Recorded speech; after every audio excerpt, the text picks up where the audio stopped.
Di video ini kita akan belajar tentang penyakit jantung koroner, pengertiannya, faktor-faktor resikonya, apa gejala-gejalanya, dan bagaimana penanganannya, dan juga pencegahannya. Disimak ya.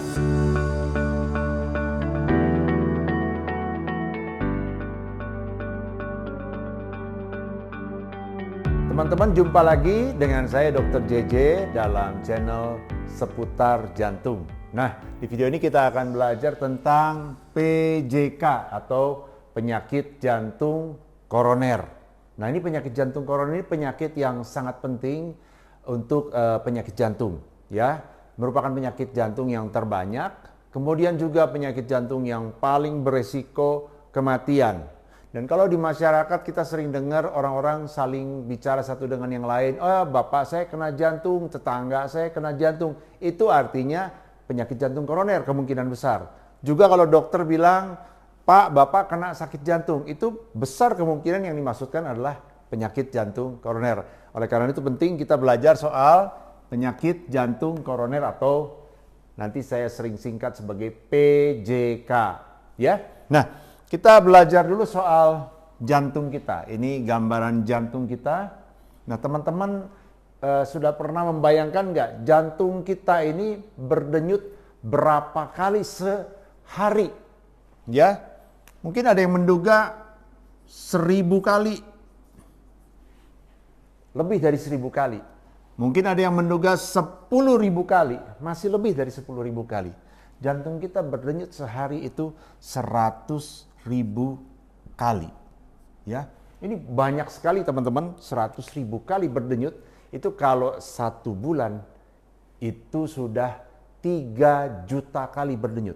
Bayangkan kalau setahun udah 36 juta, kalau kita umurnya 80 itu sudah miliaran kali berdenyut, ya. Dan satu hari berapa liter darah yang dipompa oleh jantung kita, ya, itu 7,5 tapi 7.500 liter darah yang dipompa oleh jantung kita. So, jantung kita ini bekerja keras setiap hari sepanjang hidup kita. Nah, untuk menjamin supaya jantung kita ini bisa bekerja dengan baik adalah ini namanya. Yang merah-merah ini adalah pembuluh darah koroner. Pembuluh koroner ini membawa makanan kepada otot jantung supaya jantung bisa bekerja dengan baik. Nah, ini lihat gambar sebelah sini, ini adalah gambaran potongan pembuluh darah kita potong secara melintang. Ini adalah gambaran pembuluh darah yang normal, ya. Kemudian yang ini adalah gambaran pembuluh darah yang sudah ada plaknya. Ini plaknya digambarkan kuning di sini. Ini merupakan simbol karena penumpukan plak ini dimulainya oleh lemak atau mungkin teman-teman sudah sering dengar kolesterol LDL. Jadi LDL yang teroksidasi akan menumpuk di sini menjadi plak. Nah, teman-teman perlu paham bahwa penumpukan plak di pembuluh darah ini bukan terjadi dalam hitungan hari, bulan, atau tahun, tetapi berpuluh-puluh tahun. Tetapi kalau itu dimulai dari umur 20 tahun, maka 20 tahun kemudian itu baru umur 40, mungkin plaknya sudah besar seperti ini, ya. Nah, plak seperti ini saja aliran darahnya masih bisa lewat, ya. Ini masih bisa lewat aliran darahnya. Jadi belum sampai tersumbat total. Tetapi bisa terjadi satu keadaan yang akut mendadak di mana plaknya mengalami robekan. Jadi kita sebut robekan plak di sini, ya. Ketika robek plaknya ini, maka mendadak akan terbentuk darah menggumpal. Ini yang merah ini adalah gumpalan darah. Gumpalan darah, ya. Ini gumpalan darah yang merah ini. Dan ketika darah menggumpal di situ, maka ini akan langsung mendadak tidak ada aliran darah. Ini nggak bisa lewat. Nah, ini kejadian-kejadian yang bisa terjadi di dalam pembuluh darah koroner kita.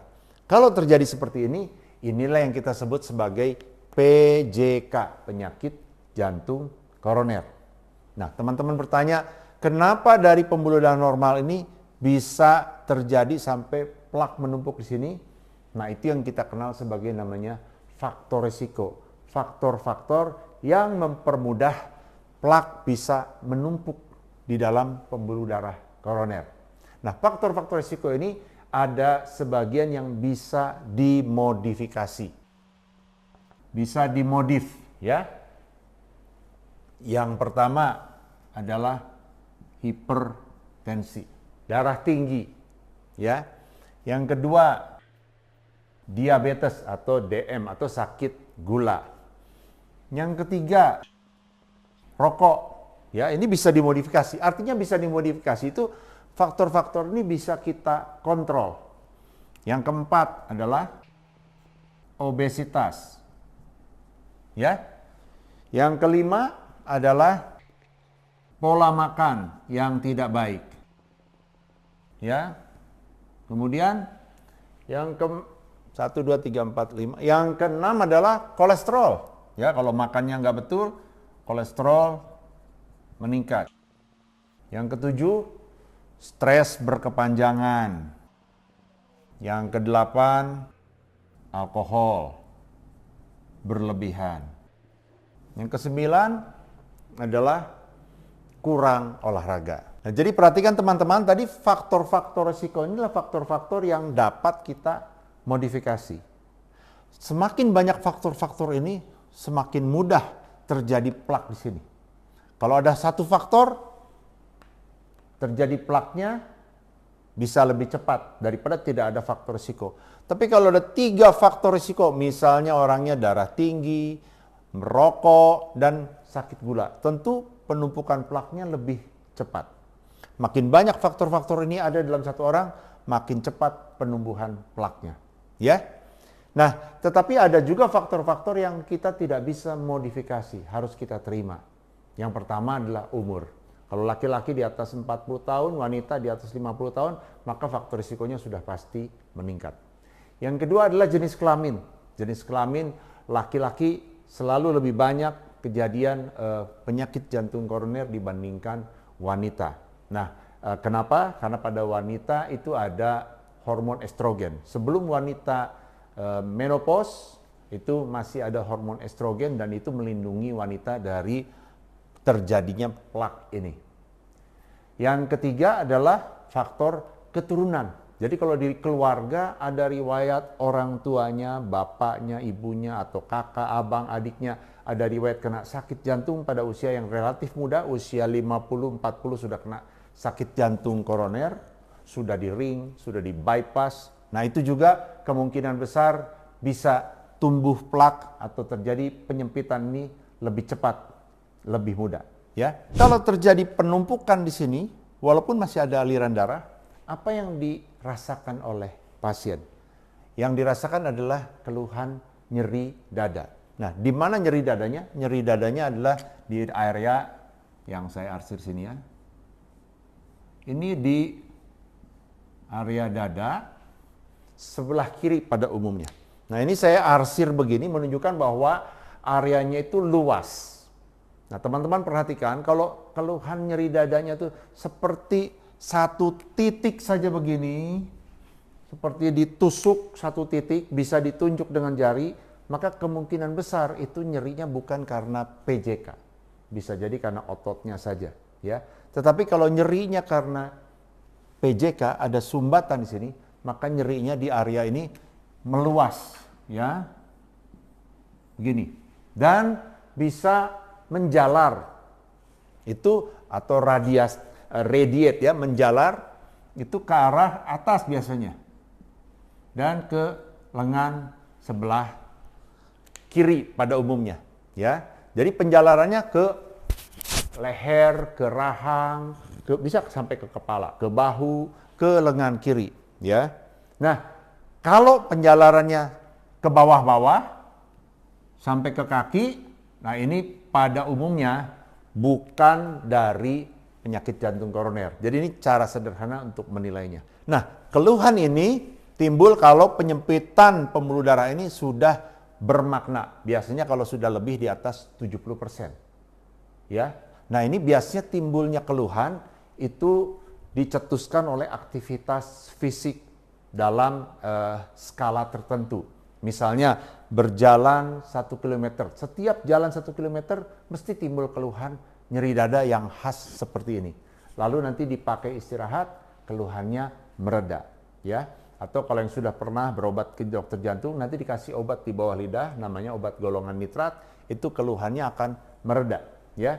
Nah, tetapi ada kondisi di mana keluhannya bisa jauh lebih berat. Nah, ini yang kita sebut sebagai serangan jantung. Serangan jantung. Yang inilah serangan jantung, di mana si plaknya ini robek, lalu darah menggumpal, gumpalannya menghambat seluruh aliran darah, dan ini menyebabkan nyeri dada sama kurang lebih di daerah sini juga, tapi intensitas nyerinya jauh lebih hebat, ya. Dan munculnya bukan pada saat pasiennya sedang beraktivitas seperti tadi, tapi pada saat kondisi istirahat, diam pun sakitnya luar biasa. Dan seringkali disertai dengan keluhan mual, muntah, sesak nafas, dan seringkali banjir keringat dingin. Itu penting sekali. Jadi kalau ada keluhan nyeri dada yang hebat, disertai dengan banjir keringat dingin, itu hati-hati, namanya serangan jantung. Artinya ini tersumbat total. Dan bahkan bisa mendadak pasiennya tidak sadarkan diri karena jantungnya tiba-tiba berhenti. Ya, jadi kalau lihat di sini tadi, pembuluh darah ini memberi makan otot jantung. Kalau aliran darah ini tersumbat, kalau tersumbatnya di pangkal sini, maka otot jantungnya segini tidak dapat aliran darah, tidak dapat aliran makanan. Itu jantungnya bisa mendadak berhenti dan pasiennya bisa meninggal mendadak. Nah, sekarang bagaimana cara mendeteksi sudah ada penyumbatan atau belum ada, ya? Nah, deteksi bisa dilakukan pada pasien bahkan sebelum pasien ada keluhan. Jadi ini deteksi atau pemeriksaan. Golongan pertama adalah pasien yang tidak ada keluhan.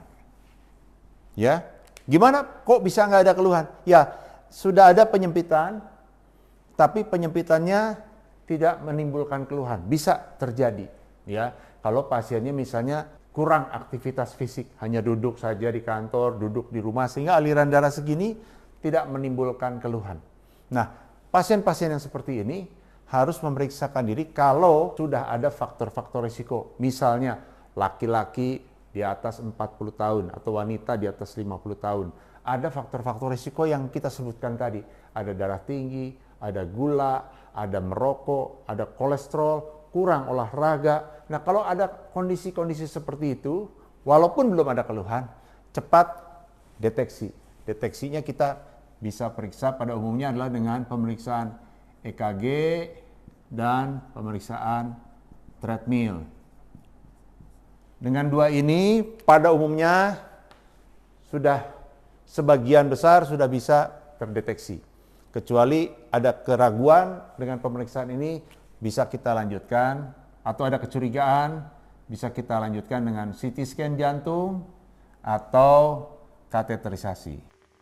Ya, kateterisasi. Oke, kelompok yang kedua adalah mereka yang sudah ada keluhan. Nah, kalau sudah ada keluhan, kalau yang tidak ada keluhan tadi pada umumnya datangnya ke bagian dari medical check up di rumah sakit. Nah, kalau sudah ada keluhan, keluhannya apa? Tadi keluhan yang seperti saya sampaikan adalah karena aliran darahnya sudah berkurang.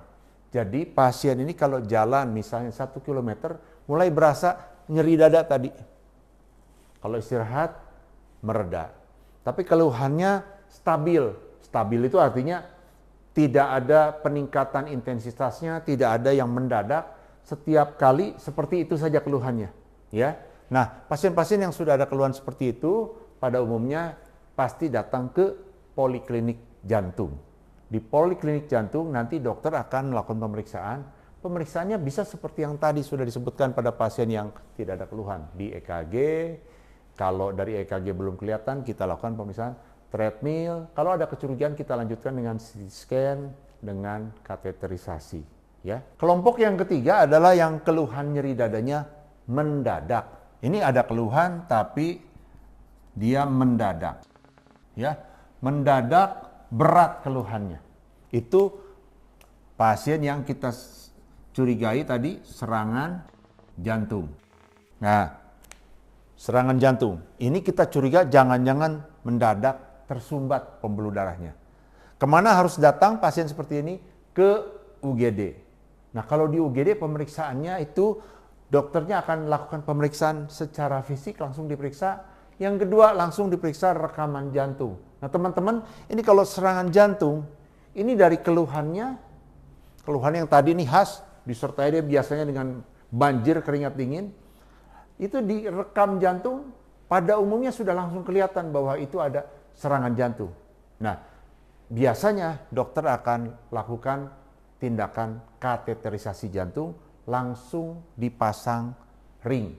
Ya, nah soal pasang ring nanti kita akan bahas dalam video tersendiri. Ya, sampai sini saya harap teman-teman sudah bisa jelas tentang deteksi kalau pasien tidak ada keluhan atau kalau keluhannya mendadak. Nah, berikutnya apa obat-obatan yang bisa diberikan kepada pasien dengan penyakit jantung koroner?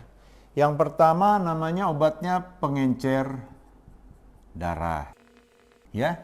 Nah, teman-teman lihat di sini terjadi darah menggumpal. Ya, penyakit jantung koroner ini yang kita paling takut kalau terjadi darah menggumpal. Oleh karena itu, kita perlu kasih pengencer darah. Obatnya contohnya adalah aspirin, ya. Ada obat lain clopidogrel. Ada sekarang obatnya ticagrelor, ya. Dan prasugrel. Biasanya kalau sudah terkena darah menggumpal serangan jantung ini, dokter jantung akan kasih 2 macam obat. Aspirin dengan clopidogrel, atau aspirin dengan ticagrelor, atau aspirin dengan prasugrel. Ya. Oke. Golongan obat kedua yang akan diberikan oleh dokter adalah golongan yang disebut obat kolesterol. Tadi teman-teman ingat sini, plak ini yang memulai dia tumbuh plak itu adalah kolesterol LDL yang mengalami oksidasi. Jadi kita harus berikan obat penurun LDL. Nah, golongan obatnya adalah namanya statin. Ya. Nah, statin ini akan membuat kadar LDL kolesterol turun. Yang kedua, statin juga punya fungsi untuk membuat supaya plak ini tidak mudah bertambah. Supaya plak ini tidak mudah robek seperti ini. Jadi ini obat yang sangat penting, harus diminum seumur hidup. Nah, 2 golongan obat yang sudah saya sebutkan tadi, pengencer darah dan statin, ini pada umumnya pasti diberikan kepada pasien yang sudah mengalami PJK. Baik yang keluhannya ini tadi, ya, penyakit jantung koroner yang belum sampai tersumbat total, maupun kalau sudah mengalami serangan jantung, sudah menggumpal sampai tersumbat. Itu pasti dikasih tadi pengencer darah plus statin. Ya. Ada satu lagi golongan obat penurun kolesterol, namanya ezetimibe. Ya, ezetimibe. Seandainya dengan obat statin ini LDL-nya belum bisa diturunkan untuk mencapai targetnya. Nah, itu dokter akan menambahkan golongan obat ezetimibe, ya. Golongan obat berikutnya adalah golongan obat namanya anti-iskemi. Apa maksudnya anti-iskemi? Iskemi artinya otot jantung mengalami kekurangan aliran darah. Ya, kekurangan aliran darah itu bisa terjadi karena alirannya kurang, itu supply-nya yang kurang, alirannya kurang. Bisa juga terjadi karena demand-nya terlalu tinggi, jantungnya bekerja terlalu keras, maka dia butuh makanan lebih banyak. Dan itu menyebabkan jantungnya juga jadi kekurangan makanan. Kapan jantung bekerja lebih keras? Kalau tensinya terlalu tinggi atau denyut jantungnya, frekuensinya itu terlalu cepat. Nah, kita memberikan obat-obatan anti-iskemi ini pada pasien PJK untuk supaya ada keseimbangan, alirannya ditingkatkan, supply-nya ditingkatkan, atau demand-nya diturunkan. Nah, obat yang meningkatkan supply adalah golongan namanya nitrat. Ya. Nah, obat nitrat ini membuat pembuluh darah menjadi melebar. Jadi yang tadi lebarnya segini, sekarang lebarnya jadi segini. Ya, tadinya segini, sekarang lebarnya segini, sehingga suplai darahnya bertambah. Ini kerja dari obat golongan nitrat. Nah, golongan yang lain adalah namanya golongan beta blocker. Teman-teman sudah sering dengar contoh obatnya, bisoprolol. Ya. Nah, obat bisoprolol ini kerja anti iskeminya adalah dengan membuat si jantungnya bekerja lebih rileks. Tensinya diturunkan, denyut jantungnya diperlambat sehingga jantungnya bekerja lebih rileks. Itu cara kerjanya. Dengan jantung kerja lebih rileks, walaupun aliran darahnya sudah sempit, sudah berkurang, tapi diseimbangkan. Jadi jantungnya tetap cukup makanannya, ya. Nah, golongan yang ketiga adalah namanya kalsium antagonis. Ya. Contoh obatnya adalah verapamil dan diltiazem. Ini sama kerjanya seperti golongan beta blocker, seperti bisoprolol. Ini mungkin teman-teman sudah pernah juga dapat obat-obatan seperti ini. Sama, dia menyebabkan tensi turun dan denyut jantung juga menurun. Ya. Nah, golongan yang lain satu lagi adalah golongan namanya ranolasin. Ada golongan namanya trimetasidin, ya. Nah, ini obat-obatan ini membantu metabolisme di sel-sel otot jantung sehingga bisa mendapatkan makanan lebih baik. Oke. Nah, jadi kalau teman-teman bertanya, dokter kok obatnya banyak kalau kena sakit jantung koroner? Memang itu obatnya bermacam-macam, tapi masing-masing ada mekanismenya, masing-masing ada tujuannya, ya. Obat yang lain kalau pasien yang kena PJK tadi, faktor risikonya adalah ada hipertensi. Nah, tentu akan diberikan lagi obat antihipertensi ditambah. Harus diminum sebab hipertensinya harus dikontrol. Ya, jadi ada obat antihipertensi. Kalau pasiennya juga ada diabetes atau sakit gula, tentu dokternya akan kasih juga obat anti diabetes. Nah, ya. Jadi teman-teman bisa paham kenapa pasien-pasien yang penyakit jantung koroner obatnya bisa 5 macam, 6 macam, 7 macam. Karena tadi ada faktor-faktor resiko yang bisa mempermudah terjadinya penyakit jantung koroner. Dan ini faktor-faktor ini harus diobati, harus dikontrol supaya kedepannya tidak terjadi lagi nanti sumbatan seperti ini. Nah, yang terakhir teman-teman adalah bagaimana mencegah penyakit jantung koroner, ya. Pencegahannya sebetulnya adalah dengan mengendalikan faktor-faktor risiko yang sudah kita bahas tadi. Yang pertama, diet, ya. Harus diet yang sehat. Banyak makan sayuran, buah-buahan, protein yang baik dari ikan, kurangi lemak yang jenuh, lemak trans, ya. Nanti itu ada video tersendiri soal diet, ya. Kemudian olahraga rutin. 30 menit sehari, 5 kali seminggu, ya. Kemudian stop rokok kalau yang merokok. Ya. Stop rokok. Kemudian kendalikan stres. Kemudian kualitas tidur yang cukup. Ya, dan selain ini, kalau ada faktor-faktor risiko yang lain tadi, yang sudah kita sebutkan tadi, kita harus lakukan, walaupun belum ada keluhan, harus lakukan medical check up, ya. Selalu saya anjurkan, kalau sudah umur 40 pada laki-laki, 50 pada wanita, dan bisa lebih muda kalau ada faktor risiko. Misalnya, orang tuanya kena serangan jantung di usia 40-an, mungkin laki-laki umur 30-an, apalagi kalau perokok dia. 30-an sudah lakukan medical check up. Ini pencegahan. Karena kita meriksa sebelum timbul keluhan. Sudah kita deteksi lebih awal. Medical check up. Ya.